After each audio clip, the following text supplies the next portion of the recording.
Good evening. Good evening, everyone. Welcome, welcome. Come on in. This is Gersha Porter, and I'm excited to talk with you this evening about the 11 must-have millionaire habits. This is my fourth Facebook Live, and I'm excited that you're going to join me this evening. So come on in, come on in.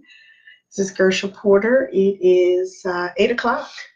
And today is Wednesday, February 27th, 2019. Looking forward to having you guys join me today.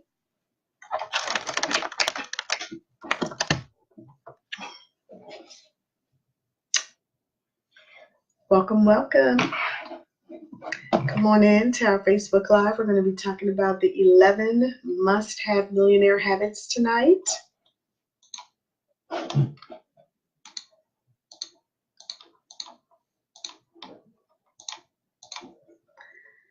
Come on in, come on in. Come on in and watch us as we talk tonight about the 11 must-have millionaire habits.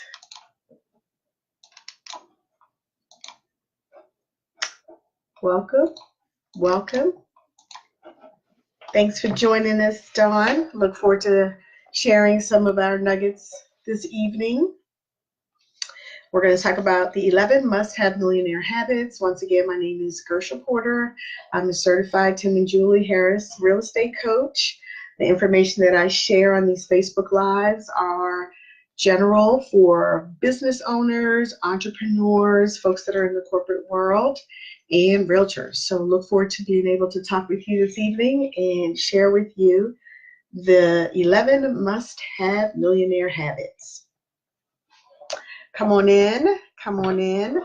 Looking forward to some more folks joining us this evening as we talk about the 11 must-have millionaire habits.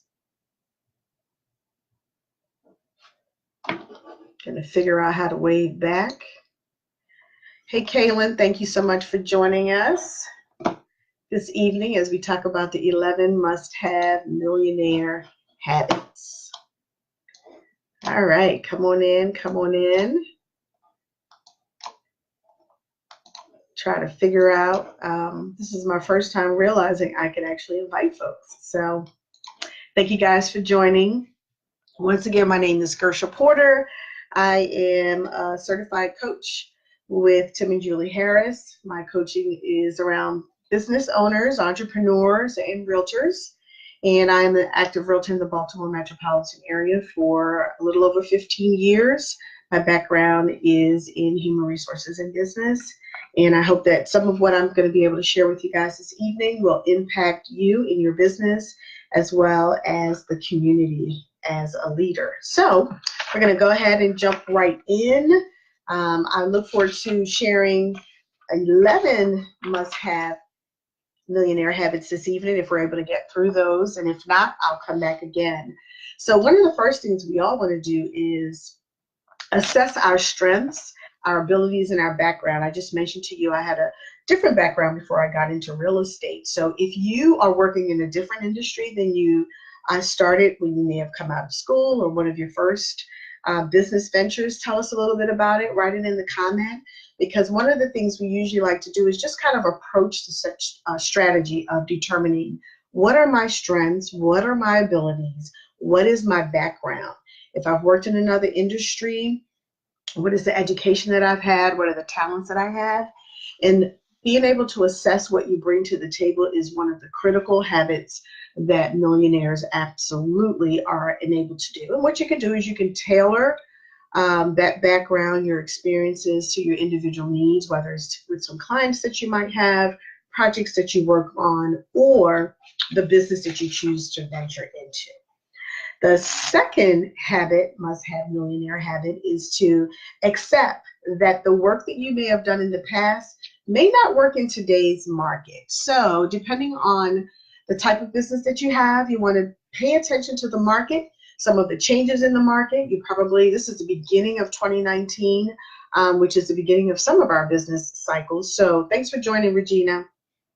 We want to make sure that the marketing that we have in place this year, the way that we get our leads this year, the way that we get our customers this year are actually going to work in 2019.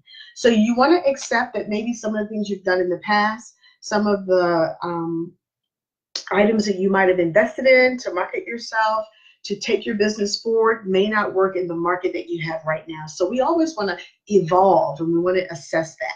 So take a look at what you may have done in the past, and you may have to accept the fact that that doesn't work today.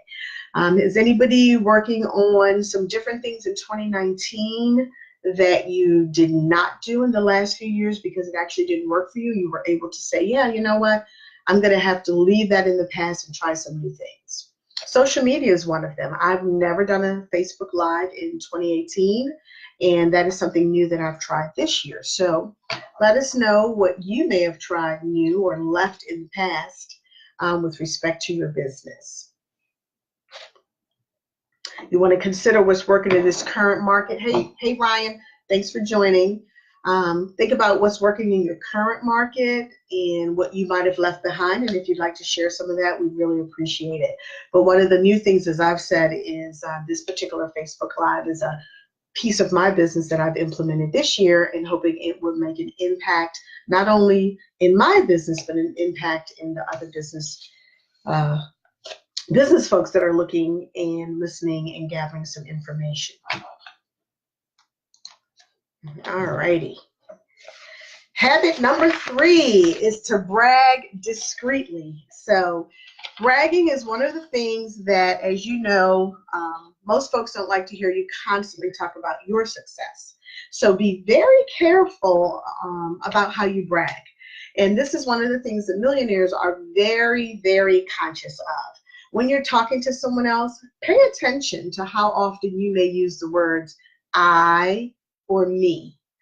And if you notice that you're using those a lot, you really want to temper what you might be saying in your conversations, okay? So there's a couple of what we call memory joggers when you're talking with folks that will help you to stay away from the I's and the me. Has anybody ever heard of Ford, F-O-R-D? I'm going to actually write it in here. It actually stands for a couple different words. Any of you business folks in your training have heard of Ford, F-O-R-D? It actually stands for a couple different things. So when we try not to talk about ourselves all the time, what we want to do is we want to follow this conversation jogger. Is there anyone who knows what the F might stand for? So when you meet somebody new or you're trying to carry on a conversation that's not focused on you, so you're not saying I and me and talking about yourself and you're bragging discreetly, what might be the F that you're going to actually start a conversation with somebody that you just met? Just write it right there in the comment what you think the F might stand for. When you're trying not to talk about yourself, you're trying to generate a conversation with someone else. What might that F stand for? All right, I'm going to help you out. Type it in. So the F stands for family, okay? So when you meet someone, what is one of the easiest things that you can absolutely talk with them about? It's family. You're going to say, hey, tell me, hey, do you have kids? Where are they going to school? Any of those kinds of things. So you want to always but begin your conversation with the F, which is about family. So tell me, what do you think the O may stand for in the Ford? And I'm hoping that this is a refresher for most of you who are in business. The O may stand for, which might be the next item or the next topic that you can talk about. I'm going to scroll down and see the comments. What might that O stand for when you want to try to carry on a conversation with a new person that you might have met? I'm going to wait for somebody to give me an O. What might that O stand for? F is for family. O is opportunity. So I got that as one of the comments, opportunity. And if you could type a little bit more, Ryan, on what you might mean when you say opportunity, so I'm not going on the wrong track, but tell me what that O might stand for. some way that you can carry on a conversation with somebody that you've met that's new. I'm going to give a second because you guys know I have a delay on my end. So I'm going to see if Ryan is going to be able to jump back in with that. All right. So F is for family, and actually O stands for occupation. So when you meet somebody new, you oftentimes will say, hey, what do you do for a living? Where do you work? They may say, oh, I'm a nurse. Oh, what hospital do you work in? Do you work in a private practice? So you always want to talk about their actual occupation. It's another way that you can carry on a conversation. And most folks, they love to talk about their family. They love to talk about what they do. And you'll be able to carry on more of a conversation, ask question after question after question. R, what might that R stand for? So F is for family, O is for occupation. Hey, Kate, thanks so much for joining. Appreciate it. What might the R stand for? So Ryan, I appreciate you talking about opportunity, what similar interests there might be. So R is for recreation. And I'm going to do, I forgot to type in occupation, right? And then R is for recreation. So if we do recreation, what do you think we might be referring to when we talk about recreation? Thanks for joining, Leon. So if you meet somebody new, you're going to talk about family. You're going to talk about occupation. Hey, what do you do for a living? Where do you work? How's your commute? There's so many things you can talk about work. The R, F-O-R, R is recreation. And what might that be? If you met somebody new and you want to carry on a conversation with them, you don't want to brag because this is number 3 habit. You want to brag discreetly. So you really want to talk with them and understand a little bit more about recreation. So pretty much you want to say, hey, what do you like to do outside of work? So tell me a little bit about if somebody approached you, if I met you for the first time and said, hey, what do you like to do outside of work? What might be some of the responses that you might give me? So we want to know, what do you want to do outside of work? How do you spend your spare time? And you can see how these questions would really give you an opportunity to, one, learn more about the person you're talking to, take the emphasis off of you so you're not talking about yourself. And one question would lead to the next, to the next. So if you talk to somebody and say, oh, I'm a biker. Oh, yeah. Do you go to spin classes? Do you ride on the road? Do you ride on a trail? You have lots of questions that you might be able to ask them. So R is for recreation. The last one, which is D of our Ford, F-O-R-D, D is dreams.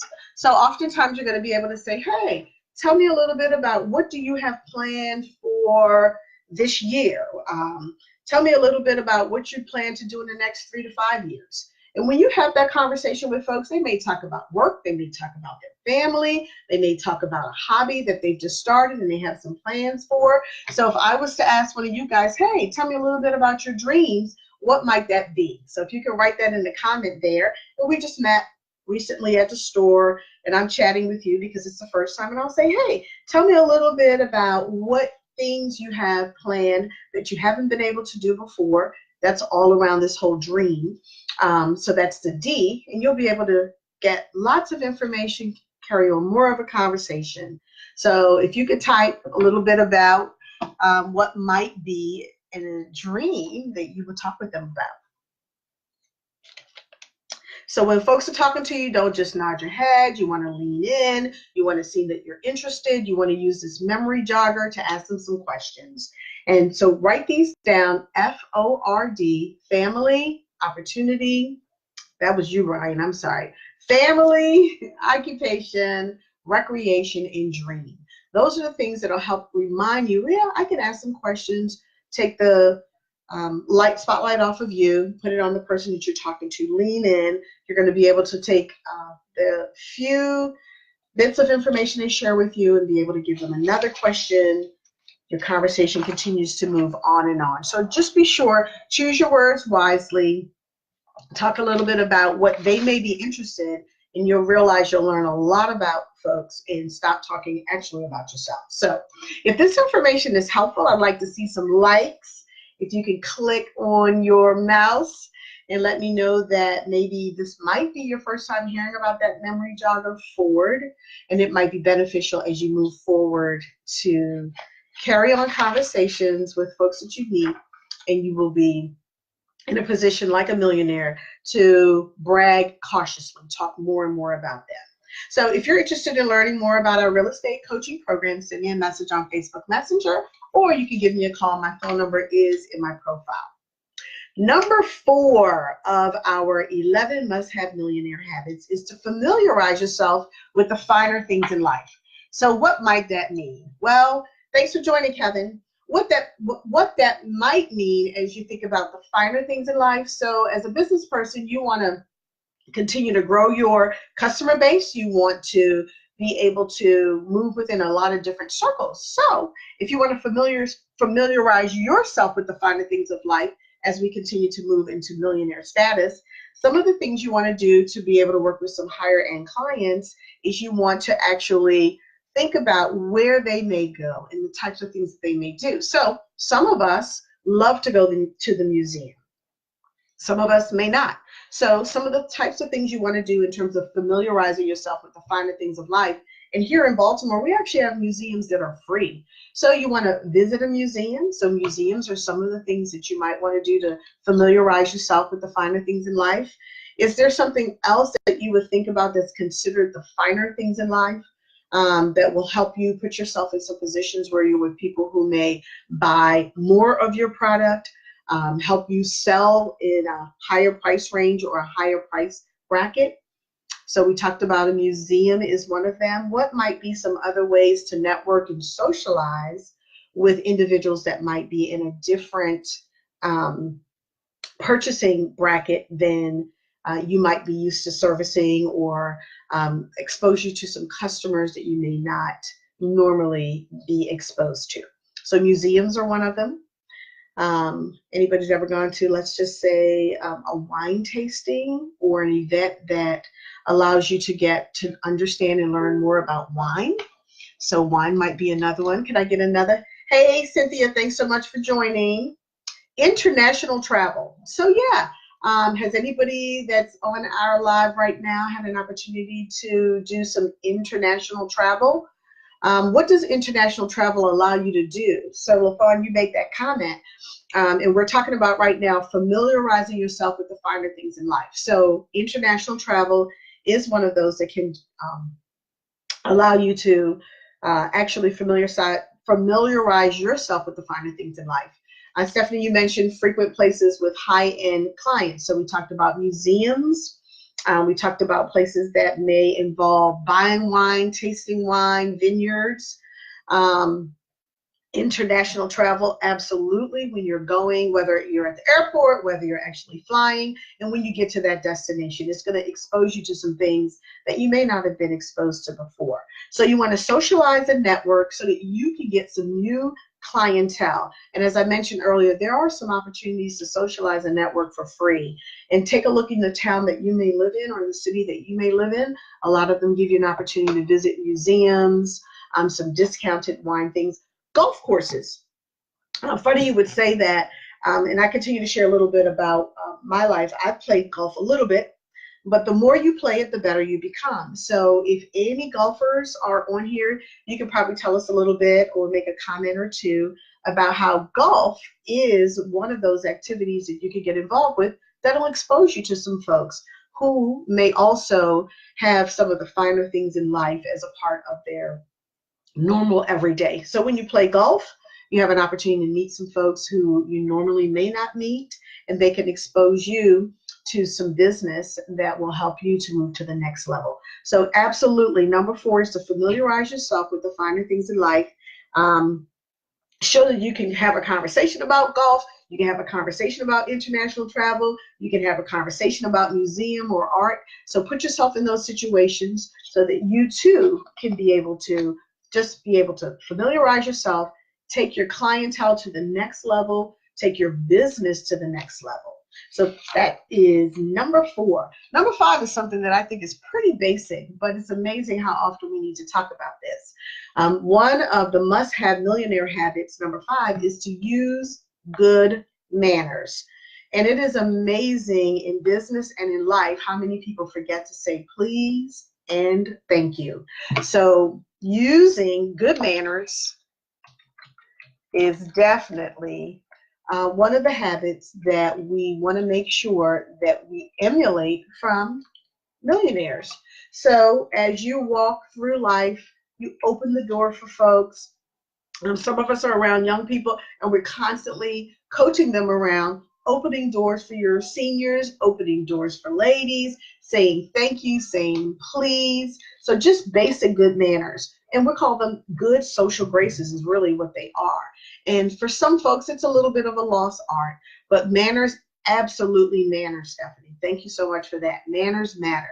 So you want to attend fundraisers, and I just missed that comment a little bit earlier. That's another way to get yourself around some folks who may put you in a different price range when it comes to your business, your sales, and the customers that you're able to service. So we want to use good manners, open the door for customers by saying please, thank you. I mean, it really does sound basic, but those good social graces are what allows folks to see that you do have respect, that you have class, and you're going to get business coming towards you to allow you to continue to be successful.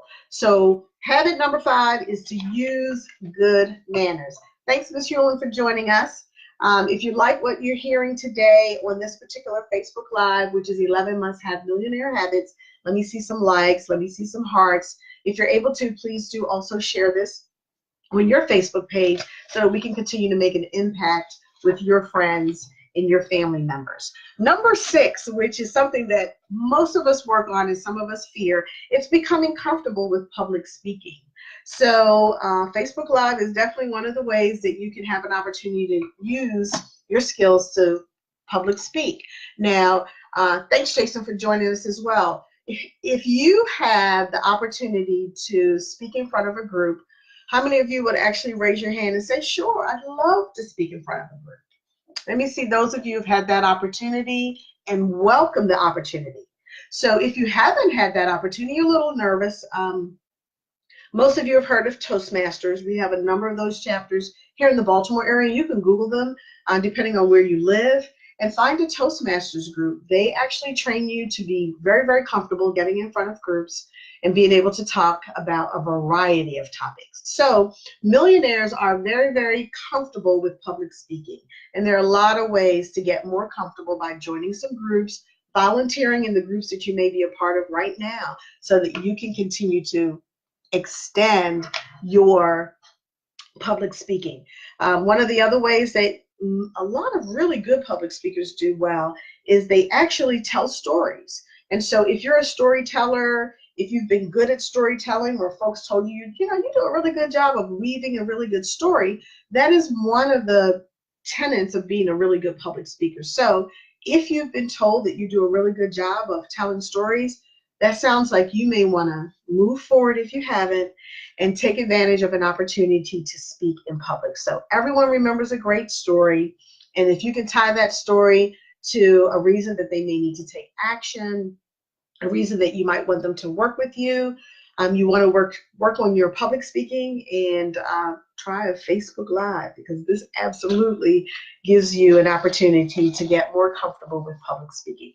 So millionaire habit number 6 is to become comfortable with public speaking. So I've been on for 23 minutes. I'm going to go through one more of the must-have millionaire habits. It's number 7. Do a great job of keeping your networks of contacts together.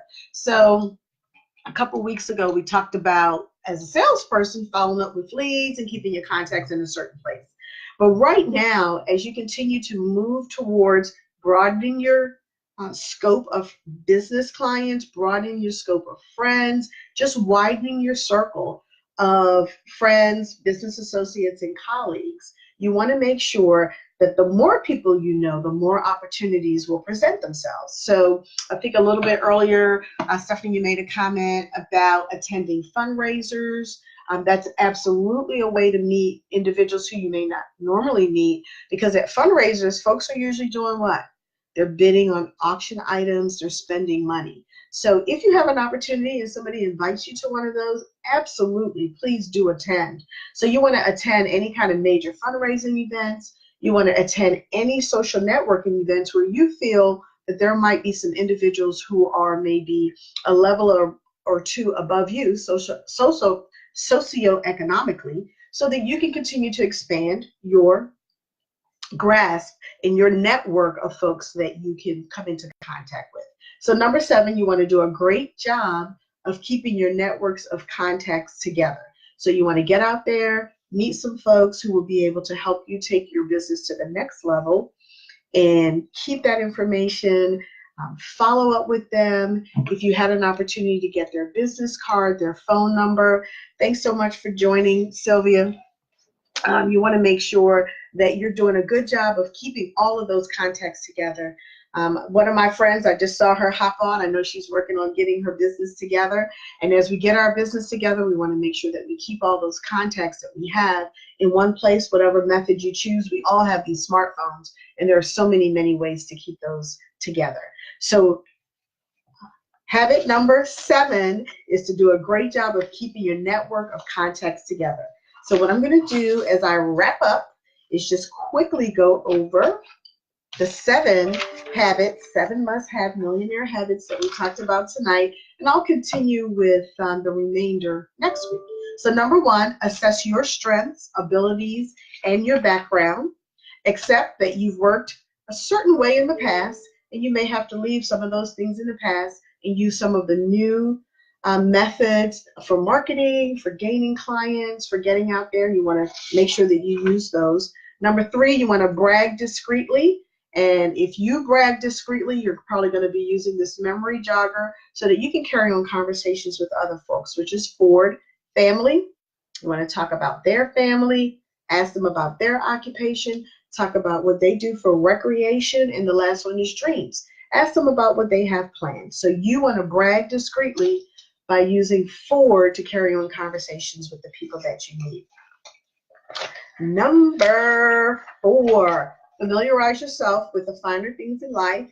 And I think we can do that even if we're just taking a look online. Number 5, use good manners. Use your good manners. Number 6, become comfortable with public speaking. And number 7, do a great job of keeping your networks of contacts together. So I want to thank you guys for joining me tonight on this Facebook Live, which is part 1 of 11 must-have millionaire habits. If you're interested in learning more about our real estate coaching program, absolutely send me a message on Facebook Messenger, or you can text me at 443-744-0206. Thank you again for joining this Facebook Live, and I will see you next week. Thank you again. Good night.